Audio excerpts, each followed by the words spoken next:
여당의 법사위원들 깜짝 놀래고 네. 그 자문단 위원들 6명도 깜짝 놀래서 굉장히 불쾌하면서 사퇴하겠다 하면서 막 비판의 수위를 높였지 않습니까? 네, 그렇습니다. 그래서 이걸 보면서 정성호 장관이 본인이 의사가 강한 분이 아닌데 네. 이건 대통령의 의지일 수도 있다. 이렇게 해석하시는 분도 있어서 이걸 어떻게 봐야 되느냐. 이 정부 안에 대해서. 엄밀히 말하면 TF의 최종적인 초안을 이제 저희가 이제 입법 예고에 올린 거죠. 네, 그렇게 봐주시는 게 맞을 것 같습니다. TF의 초안은 그럼 대통령한테 보고는 안 됐습니까? 보고가 됐습니다. 네. 보고가 됐죠? 네네. 그러면 대통령께서 그럼 그 안이 국민들에게 공개해도 된다고 말씀하신 거네요. 이 안을 기준으로 여러 가지 의견들을 한번 들어봐라. 거쳐가면서 말씀드렸지만 충분한 수기 과정이 필요하고요. 그리고 그 수기 과정을 통해서 가장 부작용이 최소화될 수 있는 방안들을 찾아서 수정할 것을 추정해 나가고 한다는 게 정부의 명확한 방침입니다. 그렇군요. 어떤 지금 단계에서는 아까도 말씀드렸듯이 여러 의견들을 들어야 되고요. 국민들의 의견을 들어야 되는데 국회라는 것이 사실 민의의 전당 아니겠습니까? 그렇죠. 이제 국회를 통해서 국민들의 의견들을 충분히 수기하는 과정들은 굉장히 유효하다고 보고 있습니다. 그래서 그 과정들을 통해서 국민들의 의견을 듣고 수정할 부분들을 수정해 나가고 하는 그런 수기 과정들이 필요할 테고요. 이런 과정들을 통해서 수기 문화가 조금 더 정착될 수 있는 기회가 됐으면 좋겠다. 이 어떤 것이 마지노선이다 이런 것들을 정해놓는 것보다는 이 과정들을 통해서 어떤 가장 합리적인 방안을 찾아 나간다면 어떤 것이 있을까를 고민하고 있는 단계인 것 같아요. 현 시점이. 그래요. 네. 한 6개월 정도 남은 거 아니에요? 10월 그 기간 안에 충분히 수기가 가능하죠. 그런가요? 중요한 것은 이 검찰 개혁을 해야 한다. 그러니까 검찰권이 남용되어 있었다라는 문제는 모두가 다 공감하고 있는 것이고 수사와 기소를 분리했을 때 신설되는 기관들이 무엇이 필요한 것이며 그 기관들이 말하자면 또 다른 권력의 독점이 되지는 않는지 혹은 시행하는 과정에서 검찰이 다시 복귀할 길을 열어주는 건 아닌지 이런 것들도 다 수기 과정에서 꼼꼼하게 체크를 해볼 필요가 있을 것 같습니다. 네. 사실 이거는 큰 변화를 가져오는 개혁인 거여서 모두를 만족하는 게 한 번에 나올 수 있으면 가장 좋겠습니다만 이런 수기 과정을 통해서 최선의 방법을 찾아 나가는 것도 지금 현재로서는 저희가 할 수 있는 방법 아닌가 싶습니다. 보안 수사권도 어쨌든 지금은 이렇다 저렇다를 말씀드리지 않고 나중에 이제 형법을 개정하는 과정에서 이 부분도 어떻게 하는 것이 바람직한 것이냐를 결정을 해야 될 것 같습니다. 그러면 그 앞단에 있어서 지금 해야 될 것은 이거를 어떻게 하는 것이 가장 부작용을 최소화할 수 있는 방법이냐. 아까 말씀드렸듯이 수사와 기소를 분리하고 새로 기관을 신설함에 있어서 한쪽으로 너무 많은 권한들이 몰려가지는 않는 건지 그래서 부작용이 나오지는 않는지 혹은 검찰이 복귀할 수 있는 길을 열어놓는 건 아닌지 뭐 이런 것들을 복합적으로 고려를 해봐야겠죠. 자, 조상호 비서관 CBS 인터뷰 중 조직법을 먼저 하고 조직의 권한을 규정하는 기능법인 형소법은 4월 중 입법 예고로 계획을 잡은 것으로 이건 애초 당과 일정 자체를 모두 합의하에 진행한 것입니다. 이렇게 지금 얘기를 하고 있어요. 그러니까 어제 제가 말씀드렸습니다마는 당정협의라는 게 있었다라는 거를 지금 계속 얘기하고 있잖아요. 법무부의 공무원이 당과 일정 자체를 모두 합의하에 진행한 것입니다. 이렇게 지금 얘기하고 있죠.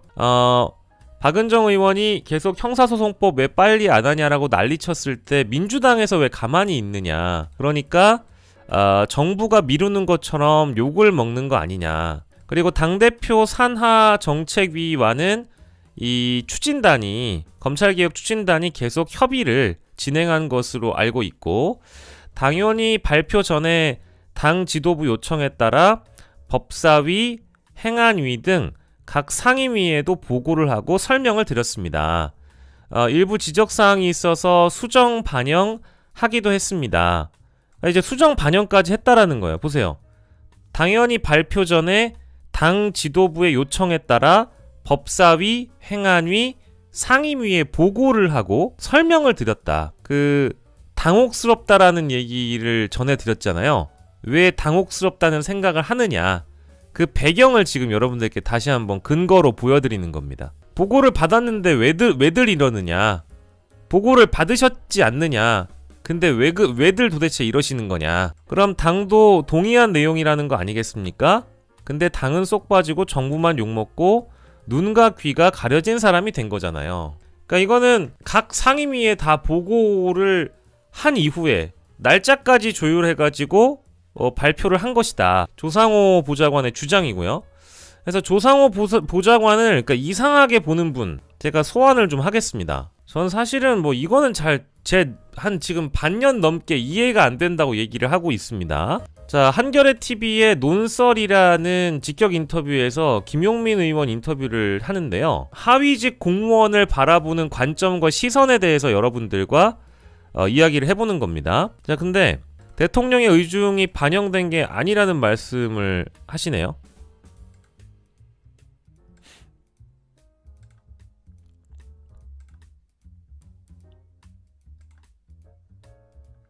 저는 그러니까 이해가 안 된다는 거예요. 그러니까 법무부에 있는 공무원이 저런 얘기를 하더라도 대통령께서 의중을 얘기하고 있다. 그건 좀 어렵다. 이제 이 말씀이거든요. 4개월 전입니다. 2025년 9월 3일 대통령 100일 기자회견 즈음에 했던 얘기입니다. 그래서 여러분들 궁금하시면은 풀 영상을 보셔도 돼요. 예, 이 중수청 보안수사권 국가수사위 A부터 Z까지의 쟁점과 대안해부 김용민 의원 인터뷰 한겨레 TV에 가면 있고요. 그래서 그 중에 나와 있는 짤을 좀 제가 보여드린 겁니다. 어제 제가 하루 동안 공무원 분들에게 한번 물어봤습니다. 내가 어제 뭐라고 물어봤냐? 법무부에 있는 장관의 보좌관이 방송에 나와서 정부 방향과 완전히 다른 입장으로 대통령의 입장과 다른 입장으로 방송에 나와서 설명을 할 수 있느냐? 그렇게 갈 수 있느냐? 정성호 장관도 마찬가지고 지금 이규현 홍보수석도 마찬가지고 청와대 대변인도 마찬가지인데 이 이재명 정부에 있는 공무원들 중에 특히 조상호 변호사의 경우에는 이재명 대표 시절에도 상당히 오랜 기간 활동을 같이 했던 사람이고 그건 김용민 의원도 마찬가지예요.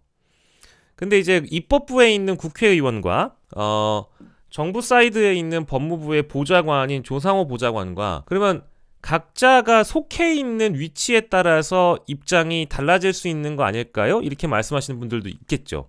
그러니까 속해 있는 곳이 그럼 어디냐? 김용민 의원은 지금 개인 헌법기관으로서의 국회의원으로 존재하는 거고 조상호 보좌관은 법무부의 공무원으로 존재하는 거잖아요. 그러면 누가 대통령의 뜻과 가깝게 이야기를 하는 거냐라는 질문을 그냥 던져보는 거죠.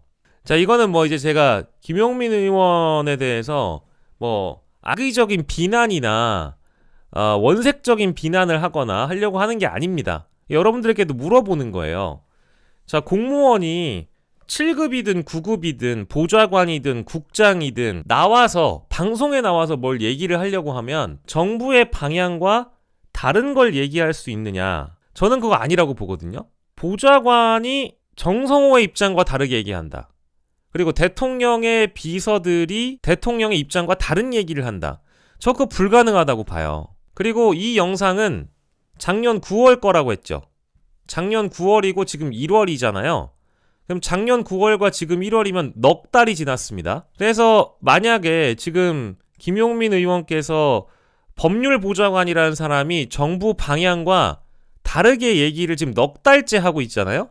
넉 달째 하고 있는데 그러면 왜 법률보좌관과 정성호 장관은 그대로 그 자리에 있느냐? 저는 그거를 물어보고 싶은 거예요. 잘리지도 않았어. 경질당하지도 않았어. 저도 김용민 의원을 참 좋아합니다. 좋아하는데 열심히 하셔야죠.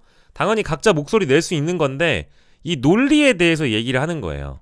말단 공무원인데 방송에 나가서 정부의 방향과 다른 이야기를 할 수 있는 거냐라는 의문이 생겨서 이런 질문을 했더니 이제 당시 9월에도 그럴 가능성이 낮다. 조상호 변호사가 그렇게 얘기를 했다라고 하더라도 그게 대통령의 의중을 얘기하고 있다. 그렇게 보기는 어렵다. 그러니까 저는 이거는 지금 반복적으로 넉 달 동안 우리가 이 방송에서도 여러 차례 얘기를 했던 거기 때문에 제가 답답해서 그런 거예요. 그래서 제가 공무원분들에게 다 물어봤죠. 그냥 일반적인 사람들한테도 물어봤어요. 어떻게 생각하냐? 그게 가능해 보이냐? 그렇지가 않다는 거예요. 그래서 이런 얘기를 만약에 한다는 것도 본인이 알고 있는 하에 정부 사이드의 얘기를 지금 하고 있는 거니까 이게 그러면 도대체 누구의 눈과 귀를 가렸다라는 건지 저는 잘 지금 이해가 안 돼요. 대통령의 눈과 귀를 가렸다라고 주장하시는 분들이 대부분 이제 이런 공무원들이 대통령을 바보로 만들고 있다는 얘기를 하는 거니까. 그렇잖아요. 대통령의 뜻과는 다르게 움직이는데 그걸 지금 넉 달째 하고 있는 거고 여전히 조상호가 문제고 봉욱이 문제고 정성호가 문제라고 한다면 경질각이 나오게 생겼는데 질타를 대통령이 공개적인 자리에서 해도 상관없을 정도인데 뭐 여러분들이 기억하시겠습니다마는 어떤 일이 벌어지느냐? 정성호 장관을 격려하는 일도 벌어지죠. 대통령이 나 대신에 욕먹는 거 격려하는 경우도 생기잖아요. 그런 건 또 이제 어떻게 설명할 거냐. 아주 상식적인 물음이죠. 그러니까 저는 법률적인 부분이나 이 어떤 제도에 대한 개편 방안, 이 내용에 대한 거는 법률 전문가들끼리 뭐 보안수사권 폐지냐, 존치냐, 혹은 일부 필요냐 이런 거 논의하시면 되고 뭔가 좀 이상하다. 이상한 기류가 있다라는 거는 그냥 말씀을 드리는 거죠. 저는 여전히 저 논리가 잘 이해가 안 돼요. 저는 뭐 그 토론에 따로 개입을 하진 않겠습니다. 차분하게 여러분들끼리 흥분하지 마시고요. 답답하신 마음 있을 수 있겠지만 저도 차분하게 얘기하잖아요. 그래서 어제 저는 이제 이 인터뷰를 보고 나서 느낀 건 내가 들었던 얘기도 유사한 맥락인데 조상호 보좌관도 방송 나와서 요런 얘기를 하는구나. 그러니까 이제 어떤 당정 간의 협의 메커니즘이 작동이 안 됐던 게 아니고 법무부 사이드에서는 나름 설명한다고 설명을 다 했고 상임위에 보고도 마쳤는데 왜 국회 내부에서 이제 이런 격론이 펼쳐질 때 특히 야당인 박은정 의원이나 이런 분들이 예를 들면 정성호 장관에 대해서 막 지적을 하면 폭풍처럼 몰아칠 때 왜 다들 가만히 있냐, 보고 받지 않았냐, 우리가 이렇게 입법 예고안 만든다고 얘기했을 때는 뭐 다 설명을 드렸는데 그래서 심지어 지적한 것도 수정 반영하지 않았냐 이 얘기를 했는데 이제 지난주에 상황이 그렇게 됐다라는 거죠. 이제 그 맥락은 좀 알고 가시라. 뭐 조상호를 비판하시더라도 그 맥락은 알고 가셨으면 좋겠다. JSK9534님 보고를 잘했다고 하는 건 그쪽만의 입장이지 않음? 와, 그러면은 이거는 어떻게 받아들여야 될까요? 이재명이 뽑은 사람이고 이재명 대통령이 임명한 사람이고 이재명 대통령의 인사권을 통해서 그 직을 맡고 그 직을 수행하고 있는 사람이고 대통령의 업무 보고를 통해서 생중계로 다 봤지만 뭐 공사라든지 산하 부처에 있는 작은 기업들의 내용들까지 하나하나 다 지적을 하시는 분인데 그럼 대통령이 방송에 출연하는 뭐 국장급이든 뭐 실장급이든 보좌관급이든 나와서 방송에 하는 이야기가 그러면 대통령의 뜻과 다르면 그럼 대통령이 가만히 있다라는 게 당연하게 받아들이신다는 얘기 아닙니까? 저 이런 주장 자체가 저랑 생각이 너무 많이 다르신 것 같아요. 다시 한번 언급합니다마는 아까 보고를 잘했다라고 하는 그쪽만의 입장만 전해주느냐? 제가 이제 여쭤보는 거예요. 그러면 자 그쪽만의 입장이지 않습니까? 라고 저한테 영문하셨으니까 제가 다시 역으로 여쭤보면 조상호 비서관은 누구의 인사권을 통해서 뽑힌 사람이죠? 이재명 대통령이 뽑은 사람이죠. 정성호 장관도 이재명 대통령이 뽑은 사람이죠. 그렇지 않습니까? 그러면 넉 달 동안 대통령의 인사권을 뽑힌 어쩌다 공무원 된 사람들, 이 사람들이 방송 나와서 하는 얘기를 못 믿는다고 하시면 그건 저는 이꼴 대통령을 믿을 수가 없다라는 게 되는 거예요. 대통령에 대해서는 대통령이 눈과 귀를 가려진 거니까 이들 마음대로 하는 거니까 그럼 대통령이 빨리 이들을 경질해야 된다. 이 말씀이시면 제가 아까 얘기했잖아요. 그 지난 9월에 이 논란이 있었고 이 또 동일한 문제가 있었기 때문에 똑같은 말씀을 그때도 드렸는데 그러면 9월부터 올해 1월에 이르기까지 무려 넉 달이라는 시간이 있었는데 그 넉 달 동안 법무부 업무 보고도 있었죠. 그러면 나는 이 말을 믿을 수가 없다. 이건 이쪽 주장이잖아요. 이거 조상호 주장이잖아요. 이거 정성호 장관 주장이잖아요. 이런 식으로 이렇게 얘기를 하는 거면 그러면 넉 달 동안 그럼 대통령이 아무 인사 조치를 안 했네요. 그러면 그 이꼴 뭡니까? 대통령은 무능하다고 보시는 건가? 대통령은 법무부 쪽을 감싸주는 걸까? 대통령은 완전히 눈과 귀가 가려진 상태에서 이런 그 검찰 밀정들, 혹은 어떤 분들은 막 검찰 밀정이라고 하니까 검찰 대변인 정성호, 검찰 밀정 조상호니까 그런 분들에게 완전히 둘러싸여 있다고 생각하시는 거잖아요. 저는 그 문제의 출발점이 제가 잘 이해하기가 좀 어려운 것 같아요. 그러면 대통령을 비판하시는 건가요? 라고 전 또 물어볼 수 있죠. 그럼 차라리 대통령을 한번 비판을 하시라. 대통령 무능하다고 비판을 해라. 대통령이 법무부 조직을 장악을 못했네. 대통령이 그 흔한 그 민정수석 봉욱이 뭔데? 민정수석 봉욱이 뭐냐 이거야 내 얘기는. 대통령의 비서 아닙니까? 그죠? 그럼 대통령의 비서를 갖다가 경질을 못했네요. 이재명 대통령과 관련돼서 믿음이 없다. 믿기도 어렵다. 눈과 귀가 가려져 있다. 대통령 무능하다. 대통령이 인사한 사람들을 그냥 방치하고 있다. 어게인 문재인이다. 뭐 그런 말씀 하시고 싶으면 지금부터 대통령을 비판하시는 게 맞아요. 근데 제가 가만 보면 특히 대통령을 팔고 있는 국회의원들이나 대통령을 팔고 있는 유튜버들이나 이런 분들은 그럼 대통령을 비판하시면 되겠네요. 대통령을 그렇게 못 믿는데 왜 그냥 애둘러서 계속 뭔가 조상호 비판을 하거나 정성호 비판을 하거나 봉욱 같은 인간을 굳이 에너지를 쏟아서 뭐 하겠어요. 그 사람들 넉 달 동안 방치하고 있는 이재명 대통령이 무능하다고 하시는 게 맞죠. 근데 그렇게는 못하잖아요.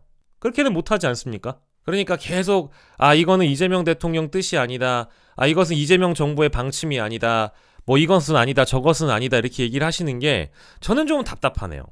그래서 그 말씀을 드리기 위해서 또 이제 문제를 딱 끊고 넘어가려고 했는데 아까 어떤 분이 또 댓글을 주셔가지고 자, 이 문제의 출발점은 뭐냐? 저는 조용히 기다리자 주의자입니다. 저는 이미 비공개 당정협의회를 통해서 다 지도부에도 보고가 됐고 법사위나 행안위나 이런 쪽에 다 보고가 된 사안이면 저는 얼마든지 기다릴 수 있어요. 저는 민주당이 입법권을 가지고 있는 국회의 절대 여당이기 때문에 집권 여당이기 때문에 민주당의 의견이 또 정부의 의견을 앞서갈 수도 있다고 봐요. 더 강한 검찰 개혁 하고 싶을 수도 있죠. 그러면 이제 정부안과 이제 국회안을 같이 이제 버무려 가지고 좋은 최적의 안을 만들면 되지 않을까요? 그리고 시간도 사실은 올해 10월까지 남아 있는 상황 아닙니까? 자, 그리고 여러분들 잘 찾아보셨으면 좋겠는데 그런 주장들을 하시는 분들이 과거에는 또 어땠는지 한번 찾아보세요. 과거에 지금 2025년 9월에는 또 어떤 주장을 했는지 2025년 7월에는 어떤 주장을 했는지를 한번 찾아보셨으면 좋겠어요. 예? 지금 하고 있는 주장과 또 다른 주장을 하는 경우도 있다고. 그러니까 말이 많이 바뀌었다고요. 그거를 왜 찾아보시지 않고 맹목적으로만 응원하시는 거는 저는 바람직하지 않다고 생각해요. 있는 근거를 가지고 말씀을 드리는 거니까. 민주당 내부의 교통정리가 좀 필요하다고 보고요. 의원들끼리 의견이 많이 다르다 보니까 지금은 좀 캄다운 하자라는 의견도 꽤 나오고 있는 상황이고 다음 주부터는 다른 국면이 펼쳐진다고 하더라도 저는 괜찮습니다. 지켜볼 예정이고요. 그냥 일방적이고 원사이드하게만 얘기하지 말자라는 차원에서 저는 상대적으로 불리해 보이고 너무 주목받지 못하고 있는 오피셜, 정부 오피셜, 법무부 오피셜, 청와대 오피셜을 계속 강조하고 있는 겁니다. 청와대 오피셜, 정부 오피셜, 법무부 오피셜을 계속 얘기하고 있습니다. 예, 오피셜, 이 정부의 주장을 어떻게 믿나요? 라고 하시면 전 할 말이 없어요. 우리가 항상 오피셜을 보고 얘기하자고 했잖아요. 여러분들에게 오피셜은 무엇입니까? 정부의 윤석열 정부 때 윤석열 정부 때 윤석열 정부가 발표한 것도 정부 오피셜이었는데 그때 박영식이 정부 오피셜 믿지 않고 비판한 건 그럼 어떻게 됐는데요? 야, 그거는 윤석열이잖아. 윤석열을 믿습니까? 정부 오피셜이라고 과거 정부와 지금의 정부라고 해서 어떻게 다르냐라고 이제 저한테 지적하실 분들은 다시 한번 얘기하지만 지금 이재명 정부잖아요. 이재명 정부를 믿고자 뽑으신 분들 아닙니까? 그럼 이재명 정부 쪽에서 나오는 오피셜을 믿으면 안 되나요? 저는 오히려 정부 사이드를 더 믿어보려고 하고 있는데 정부 사이드의 의견이 너무 반영이 안 되는 것 같아서 그냥 설명드리는 거예요. 어차피 제가 여기서 이렇게 얘기해봐야 여론의 반영도 안 돼요. 예, 제가 무슨 뭐 100만, 200만, 300만 유튜버가 아니지 않습니까? 저 같은 경우에는 뭐 아무 권리가 없죠. 아무 뭐 어떤 뭐랄까 영향력이 없죠. 아무 영향력이 없어서 그래서 지금 영향력이 없어 보이는 쪽 정부 오피셜의 이야기를 전해드리고 있는 겁니다. 신인규 변호사 말도 다 맞는 거 아니에요. 그냥 다 걸러들어야 됩니다. 그것도 다 여러분들이 평가하시는 거죠. 예, 그런 댓글 주시는 분들도 알겠고요. 하지만 여러분들의 다른 의견들, 틀린 의견이 아니고 다른 의견들, 진중한 태도, 토론에 입각하는 우리 구독자 여러분들의 진중한 태도, 굉장히 존중, 리스펙트 드리고요. 그런 의견들을 이제 종합을 해서 다음 주에 토론을 하면 되는 거니까 아주 뜨거운 논쟁이 벌어지는 거에 대해서 대단히 감사 말씀을 드립니다. 일반직 공무원들이나 뭐 전혀 이 정치면에 관심이 없는 공무원들도 그런 거는 일어날 수가 없다라는 얘기도 많이 하셨고 그냥 공무원이 아니더라도 제 주변에 있는 지인들에게 심지어 나를 비판하는 지인들에게도 물어봤어요. 넌 가끔 내가 되게 편향적이라고 주장하는 사람이잖아. 너는 내가 가끔 유튜브 컨텐츠 할 때 되게 원사이드하게 편향적이라고 얘기하는 사람이잖아. 그러면은 내가 하는 말을 합리적으로 비판해 줄 것 같아서 그러면 내가 주장하는 바를 들어봐. 이렇게 시작을 했죠. 그래서 어떤 공무원이 장관의 보좌관이야. 그래서 이 사람이 어떤 주장을 방송에 나와서 했어. 그러면 이 사람이 방송에 나가서 하는 주장이 정부의 방향과 다를 수 있는 가능성은 얼마나 있을까? 그러면 그 방향이 너무 다르게 인식하는 사람들의 주장은 어떻게 봐야 될까? 이재명 대통령의 입장과 많이 차이가 있을까? 시간이 벌써 넉 달이 지났는데 이재명 대통령이 그런 공무원들에 대해서 오히려 경질이 아니라 칭찬을 하는 경우가 있다면 그건 또 어떻게 받아들여야 되는 걸까? 이런 얘기를 많이 물어봤죠. 근데 제가 들었던 대답은 천편일률적으로 똑같았습니다.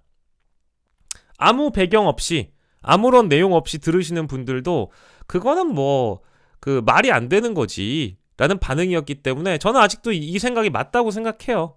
그래서 어느 정도 이거를 이제 그 설득력을 갖추려면 일단 첫 번째로는 본인의 주장이 왔다 갔다 해서는 안 됐었을 것이다. 그리고 두 번째는 이런 주장을 하시는 분들도 저는 정말 어떤 국민을 위한 개혁, 법안 개혁이나 이런 거에 대한 진정성을 의심하고 싶지는 않지만 왜 이러는 걸까에 대한 의구심이 자꾸 든다. 이제 요런 이제 말씀을 어제 또 이야기를 나눴습니다. 그래서 여러분들께서도 뭐 궁금하시면 주변에 정치 저관여층들한테 계속 물어보시는 게 저는 좋을 것 같아요.